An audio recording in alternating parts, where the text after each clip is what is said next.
The latest government report on climate change is out, and the conclusion isn't pretty. The National Climate Assessment says the past decade has been the warmest since records have been kept.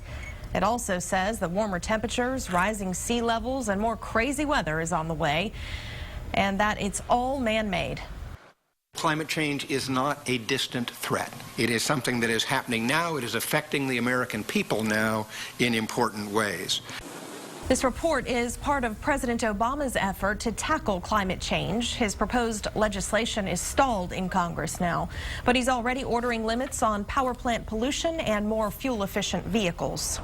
The report suggests that our drought here in Central Texas could become even more intense. KXAN meteorologist David Yeomans takes an in-depth look with a local climate change expert on what we can expect in the coming years.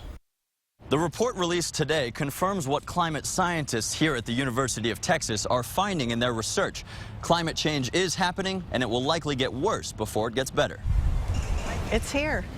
It's here, and we are adapting to it. Dr. Carrie Cook is a climate researcher at UT and tries to figure out what the changing climate means for our local weather. In Central Texas, temperatures and the annual mean have increased almost 1 degree Fahrenheit so far, and we're expecting more increases in the future. The report released today by the White House specifically referenced the impact climate change will have on Central Texas, stating that hotter temperatures will increase demand for water and energy. Longer summers will mean changes to the growing season for local farmers, and extreme events like droughts and floods will happen more often. We're expecting that over the next 30 years to see in the summertime a decrease in rain of about 20%, and increases in temperature of about 3 to 4 degrees Fahrenheit. Maybe 30 or 40 more 100-degree days.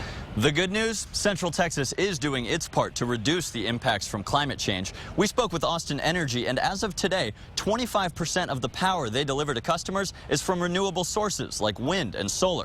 By 2017, they expect that number to go up to 35%. On the UT campus, David Yeomans, KXAN News. Got really excited when I walked out of the door today about noon and thought it was going to rain. No dice. Wrong kind of clouds. That's right. But pretty soon we are expecting some rain. Now it's not going to be drought affecting probably, but every little bit helps, no doubt about that. Hey, this is a very important report David was just talking about there. It's been 4 years in the making, and I have put the entire report on the weather blog on KXAN.com. You'll find it right there. Just click on this graphic and it'll take you to it, and it's really fascinating. All the parts are there for you. It's a very interactive report, very easy to understand. Check it out. I think you're really going to enjoy it. Again, that's the weather blog on KXAN.com.